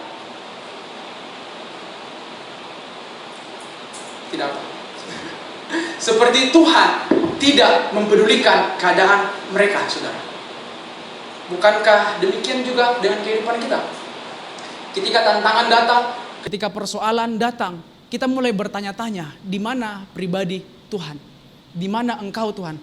Saya sudah setia, saya sudah melakukan apa yang Tuhan mau, saya sudah berusaha hidup untuk berkenan kepada Tuhan, tetapi kok tantangan masih ada, masalah masih ada. Seolah-olah peristiwa yang dialami Daniel, Sadrak, Mesak, dan Abednego itu menjadi sia-sia dan tidak ada artinya, saudara. Dengan kata lain, seperti bisa dikatakan bahwa iman mereka sia-sia dan perjuangan mereka tidak ada artinya, saudara. Tetapi tahukah saudara, dari peristiwa di pasal 1 ketika mereka diuji iman mereka dengan makanan, dan di pasal 3 ketika iman mereka diuji dan nyawa mereka dipertaruhkan dengan perapian yang menyala-nyala, dan di pasal 6 ketika Daniel harus dibuang di lubang singa, saudara bisa melihat ada satu hal yang sama yang mereka alami, atau ada satu hal yang sama yang tidak berubah dari pribadi 4 orang ini, saudara. Ada hal yang selalu sama ketika masalah itu datang, ketika tantangan itu datang. Bahkan ketika mereka bilang mereka cinta kepada Tuhan, masalah tetap datang. Tetapi saudara bisa perhatikan, ada satu hal yang sama yang tidak berubah. Apa itu, saudara? Respon mereka. Saudara bisa perhatikan kalau saudara yang sudah selesai atau pernah tamat baca kitab Daniel, saudara bisa melihat bahwa dari berbagai 3 peristiwa yang mereka alami, Daniel, Sadrak, Mesak, dan Abednego, yang taruhannya adalah nyawa sekalipun, yang tidak berubah adalah respon mereka terhadap situasi itu. Bagaimana mereka meresponi situasi itu? Sederhana saja, saudara, dengan iman, saudara. Mereka tahu Tuhan itu ada. Mereka tahu Tuhan itu ada. Mereka tahu mereka mencintai Tuhan dan mengasihi Tuhan. Tetapi pada saat yang sama, mereka seperti seolah-olah ditampar dengan realita yang ada, bahwa meskipun kamu mengasihi Tuhan, tantangan tetap ada, masalah tetap ada, bahkan makin berat. Saudara bisa melihat di sini, sampai nyawa menjadi taruhannya, saudara. Tapi yang tidak berubah dari mereka adalah respon mereka terhadap situasi. Tantangan boleh ada, masalah boleh ada, tetapi saudara bisa perhatikan bahwa mereka tetap memilih untuk mengasihi Tuhan. Mereka tetap memilih untuk mencintai Tuhan, sampai dengan ekstrimnya mengatakan di pasal yang ketiga mengatakan bahwa sekalipun kami percaya kepada Tuhan, kira-kira kami percaya kepada Tuhan sanggup melepaskan kami dan sanggup menolong kami, tetapi kalaupun Tuhan tidak tolong, kami akan tetap percaya. Kami tidak akan merubah keputusan kami untuk tetap mengasihi Tuhan, mencintai Tuhan, dan beriman kepada Tuhan, saudara. Bagaimana dengan kehidupan kita sebagai orang-orang percaya yang katanya sudah 5 tahun melayani, yang katanya sudah 10 tahun melayani, yang katanya sudah lebih dari 20 tahun jadi orang Kristen? Memang waktu kita cinta Tuhan, waktu kita memilih untuk setia dengan Tuhan, sungguh-sungguh dengan Tuhan, tidak serta-merta menghilangkan tantangan dan masalah dalam kehidupan kita.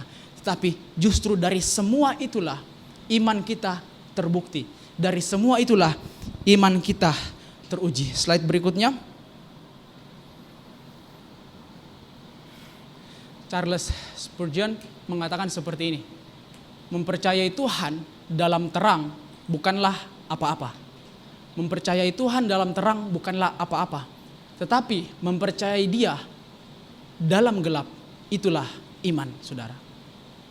Kadangkala waktu tantangan datang, persoalan datang, masalah datang, waktu kita memilih untuk mencintai Tuhan, setia kepada Tuhan untuk hidup dalam perubahan, malah tantangan itu datang, malah masalah itu datang. Tetapi saudara, dari semua yang terjadi itulah yang kemudian membuktikan kualitas kita, kualitas iman kita di hadapan Tuhan.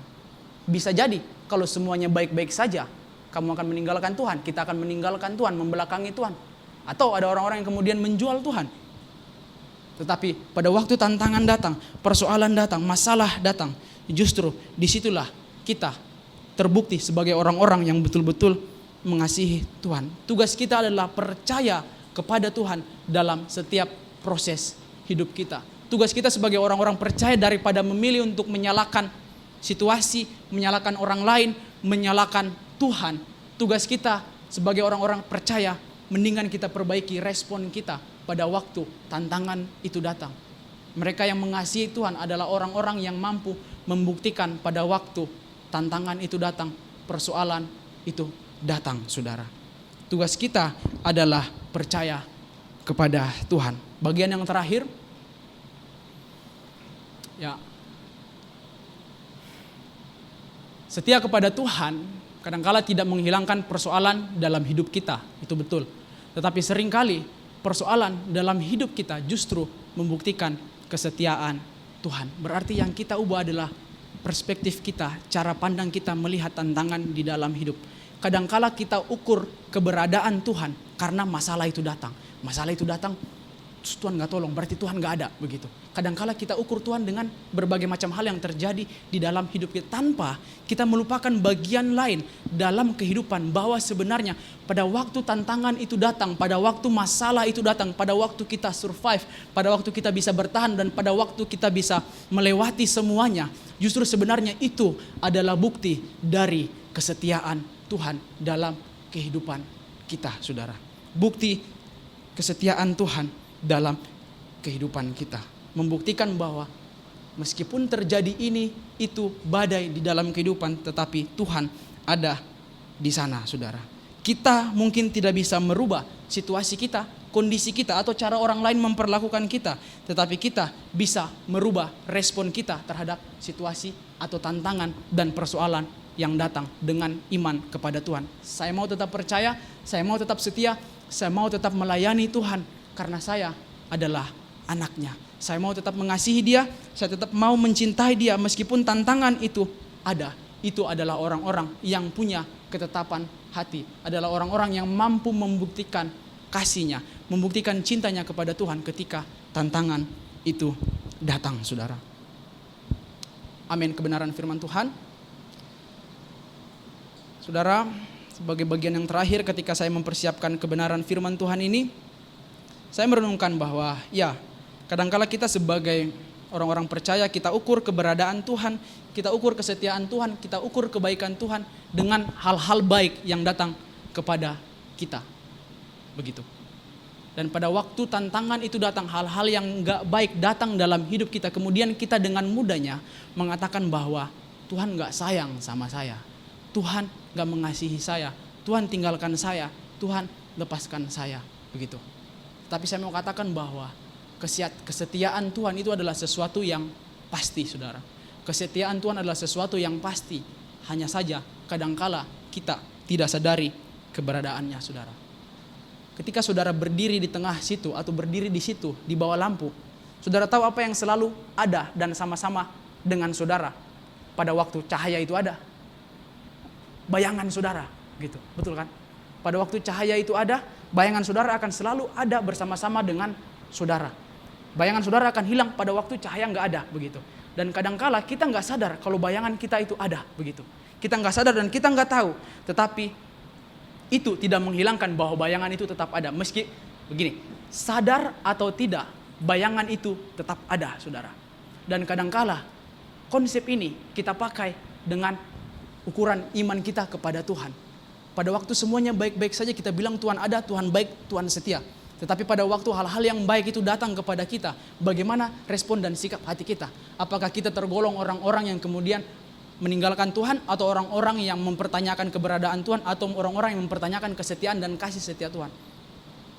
Terlepas dari semua yang saudara alami di dalam hidup, semua yang terjadi di dalam hidup saudara, meskipun saudara mengasihi Tuhan, mencintai Tuhan, bahkan melayani Tuhan, ketika masalah, tantangan itu datang, kesetiaan Tuhan juga ada di belakang saudara, selalu mengikuti saudara, begitu.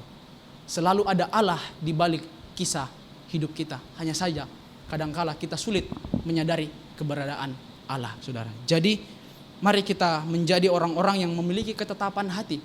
Meskipun lingkungan tidak berubah, orang lain tidak berubah, tetapi iman kita, identitas kita, respon kita terhadap masalah itu juga tidak berubah, saudara. Dan inilah yang kemudian yang sanggup mengubahkan situasi di dalam kehidupan kita. Ketika kita memilih untuk tetap mempercayai Tuhan, memilih untuk tetap mengandalkan Tuhan, inilah yang kemudian akan mengubahkan situasi kita, saudara. Amin, kebenaran firman Tuhan. Jemput semua pemain musik.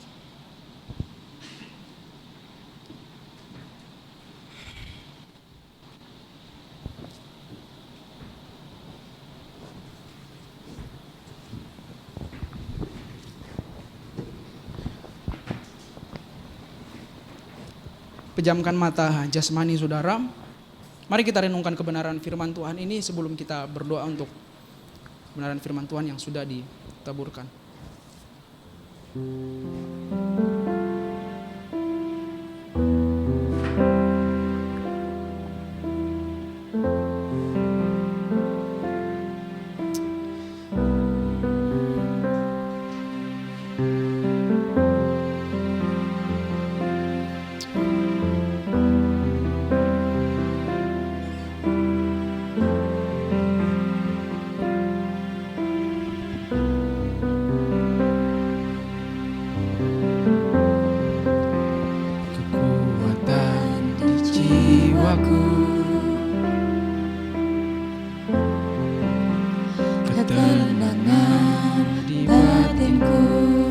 kita renungkan lirik demi lirik dari pujian ini. Ada dalam hadirat-Mu, ku menyembah-Mu.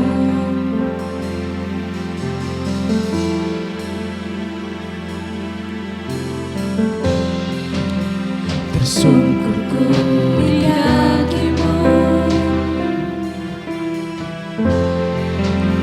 rasakan hadirat-Mu. Takkan ku melepaskan-Mu, Kau cahaya bagiku. Mengiringmu Seumur hidupku, masuk dalam rencana-Mu Bapa. pikiranku, Kehendakmu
dalam-Mu ya Tuhan. hanya di dalam-Mu ku kan teguh bersama-Mu Tuhan. Jadikan ku bejana-Mu untuk memuliakan-Mu.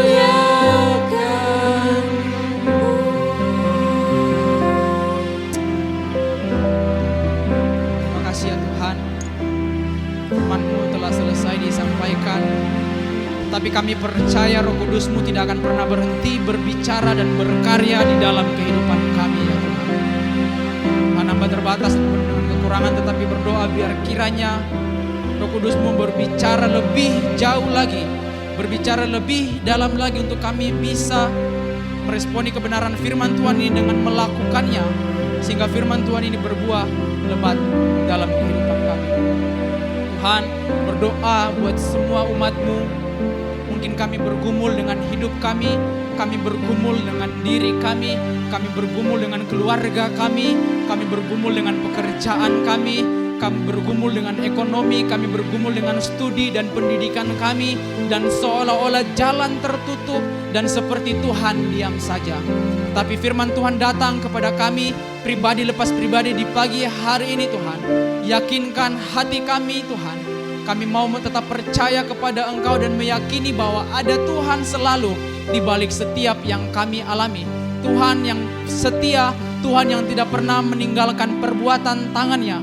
Kami bersyukur kami punya Tuhan yang mencintai kami. Kami bersyukur kami punya Tuhan yang mengasihi kami dan bertanggung jawab atas hidup kami. Tuhan, kami percaya bahwa jerih payah kami di hadapan Tuhan tidak pernah sia-sia dan Engkau selalu memperhitungkannya ya Tuhan. Tuhan, tolong kami semua, Tuhan tolong umat-Mu untuk menjalani di tahun ini dengan ketetapan hati, komitmen yang telah kami buat di hadapan-Mu di tahun ini untuk mengasihi Tuhan, untuk lebih lagi mengenal Engkau, lebih lagi mengandalkan Engkau. Tuhan, mampukan kami untuk tetap mempercayai Engkau, mampukan kami untuk tetap mengandalkan Engkau, bukan hanya ketika keadaan kami baik-baik saja ya Tuhan, tetapi ketika keadaan kami tidak baik-baik saja, ada masalah, ada tantangan, ada persoalan, mampukan kami untuk tetap cinta kepadamu ya Tuhan. Kami bersyukur untuk semua yang Tuhan sudah lakukan. Kami bersyukur untuk semua yang Tuhan sudah kerjakan. Dan kami percaya Engkau sudah menyediakan kejutan demi kejutan di tahun ini bagi kami semua Tuhan. Ketika kami konsisten, ketika kami menjalani hidup kami, menghidupi iman kami dengan sebuah ketetapan hati.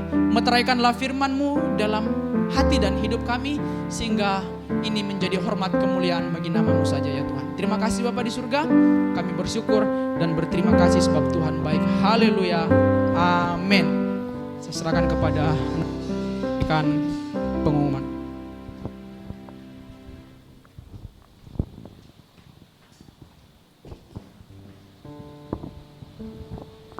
Thank you Evangelist Raymond buat firman yang luar biasa. Kiranya siang hari ini kita diingatkan lagi untuk tetap setia di dalam Tuhan in any circumstance. Oke, shalom teman-teman yang dikasihi Tuhan. Tiba saatnya kita akan memberikan yang terbaik untuk Tuhan kita. Baiklah kita memulainya dengan berdoa. Bapa kami yang ada di surga Tuhan, kami mengucap syukur ya Tuhan atas firman yang telah Kau berikan kepada kami ya Tuhan. Tuhan, kami percaya Tuhan bahwa Engkau memakai saudaramu ya Tuhan, Engkau memakai teman kami ya Tuhan, Raymond ya Tuhan, untuk menyampaikan isi hatimu, untuk menyampaikan firman-Mu ke masing-masing setiap kami ya Tuhan. Kami percaya Tuhan bahwa pesan itu Engkau sampaikan, bahwa Engkau ingin ya Tuhan menyampaikan pesan-pesan itu, Engkau ingin ya Tuhan berbicara kepada kami ya Tuhan melalui Raymond ya Tuhan. Kiranya pulang dari tempat ini ya Tuhan, kami benar-benar melakukan ya Tuhan sesuai dengan firman-Mu ya Tuhan, sesuai dengan karakter-Mu ya Tuhan, sesuai dengan yang Kau mau, dan yang pasti memiliki ketetapan hati yang kuat dan terus setia ya Tuhan. Tuhan, terima kasih ya Tuhan atas apa yang telah Kau percayakan kepada kami ya Tuhan. Berkatilah persembahan yang akan kami berikan, biarlah persembahan yang kami berikan ini berguna bagi pekerjaan-Mu. Terima kasih Tuhan, dalam nama-Mu kami berdoa mengucap syukur. Haleluya, amin. Buat teman-teman yang ingin memberikan persembahan bisa diberikan melalui via transfer ke rekening gereja, atau melalui kantong persembahan yang akan diedarkan oleh tim Asyir, mungkin yang akan diedarkan oleh tim Asyir. Sambil teman-teman memberikan persembahan, saya akan membacakan satu ayat di 1 Timotius 6 ayat 17. Peringatkanlah kepada orang-orang kaya di dunia ini agar mereka jangan tinggi hati dan jangan berharap pada sesuatu yang tak tentu seperti kekayaan, melainkan pada Allah yang dalam kekayaannya memberikan kepada kita segala sesuatu untuk dinikmati. Nah, sambil teman-teman, kami segenap keluarga besar SIF Church Surabaya ingin mengucapkan terima kasih kepada teman-teman yang sudah setia untuk memberikan persembahan dan juga untuk memberikan persembahan misi maupun perpuluhan di rumah tempat kita beribadah. Sekali lagi kami mengucapkan terima kasih sebesar-besarnya. Lalu saya mau welcome buat semua teman-teman yang hadir, baik yang pertama kali hadir atau yang sudah setia hadir. Thank you, welcome to SIF. Dan saya juga ingin menyapa teman-teman yang join secara online. Nah, kami terima kasih atas kesetiaannya untuk beribadah bersama dengan kami, beribadah di tempat ini, dan juga terima kasih juga untuk teman-teman yang sudah melayani. Terima kasih atas kesetiaannya dan untuk pelayanannya juga. Nah, jangan lupa ibadah kita diadakan setiap hari Minggu jam 10 di Ruko Depan Loop, Ruko Pakuan Square Depan Loop di lantai 3. Mungkin kalau kalian bingung di Ruko Depan Loop, yang itu ada ruko di sebelahnya Polaris gitu ya gampangnya, di lantai 3 setiap hari Minggu jam 10 dan disertai dengan ibadah Sunday School. Nah, lalu di Selasa ini kita akan ada Moment of Restoration di jam 19.30, jam 7.30, jam setengah 8 di tempat ini secara onsite, dan juga mungkin teman-teman yang berhalangan bisa juga join secara online. Nanti linknya akan di-share di grup KTB atau bisa tanya langsung ke Ibu Lili atau ke Instagram. Nah, lalu hari Kamisnya, puji Tuhan ya, KTB pertama setelah 1 bulan libur, hampir sebulan ya. Setelah 1 bulan libur dapat berjalan dengan baik. Kita kasih tepuk tangan dulu. Puji Tuhan, kemarin sebagian besar dari KTB kami mengadakan potluck ya. Jadi lumayan asik ya, selain itu lumayan berat-berat ya potlucknya ya. Kalau kita lihat ya potlucknya. Nah, jadi Kamis ini KTB tetap ada, KTB diadakan hari Kamis jam 7 di 34 KTB Barat, di Barat ada 2 dan 1 di Timur. Nah, jadi saya mau encourage teman-teman untuk join KTB kita. Buat teman-teman yang mau join KTB bisa kontak di Instagram atau kontak teman-teman yang sudah join KTB. Nah, untuk KTB mahasiswa minggu ini masih diliburkan dan akan diadakan kembali di bulan Februari.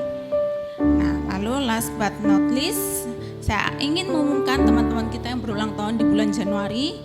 Di tanggal 9 kemarin ada C. Alia, mamanya Ethan ya kalau kalian tahu gini, mamanya Ethan. Lalu tanggal 12 ada Hugo, hari ini Hugo. Saya kok nggak datang ya Hugo. Ya, hari ini ada Hugo. Nah, nanti tanggal 15-nya ada mamanya Hugo, Celiana. Tanggal 15 dan tanggal 18 ada Michael Tan. Tanggal 19 ada Kyle, ulang tahun yang pertama ya Kyle. Terus tanggal 21 ada Aceh Marisa. Oke, sekian pengumuman, saya kembalikan kepada Ibu Lili.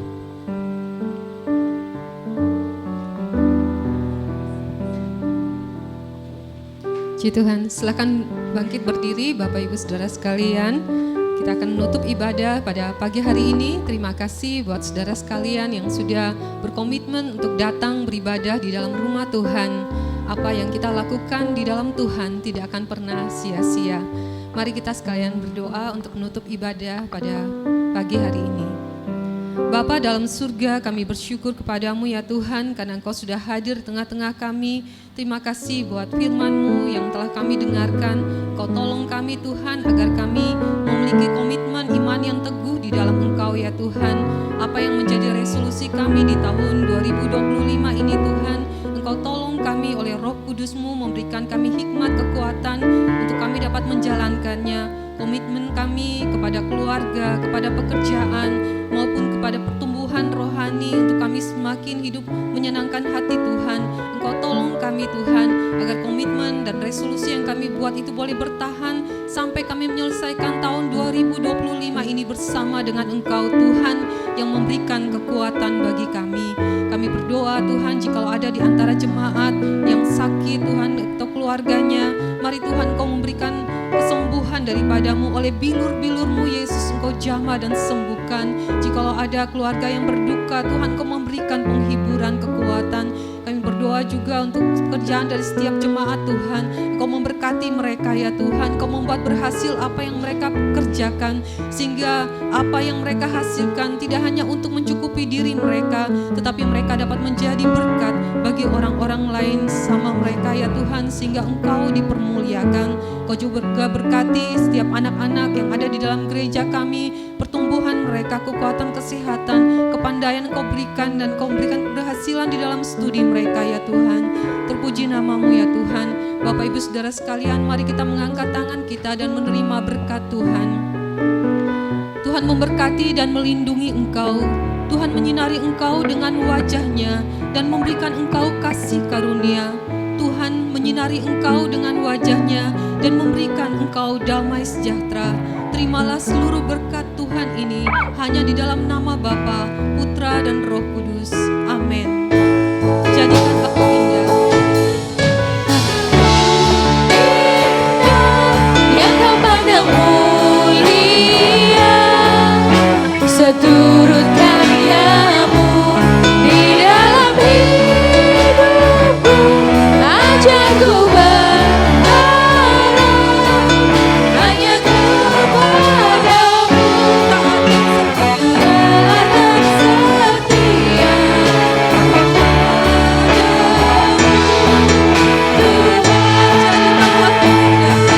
jadikan aku indah, yang kau pandang mulia, seturut karyamu di dalam hidupku.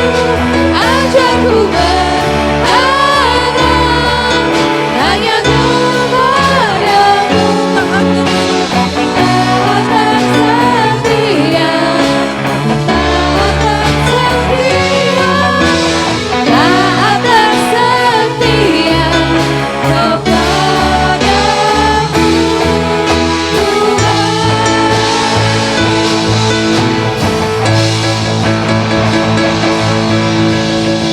Selamat hari Minggu, Tuhan Yesus memberkati saudara sekalian.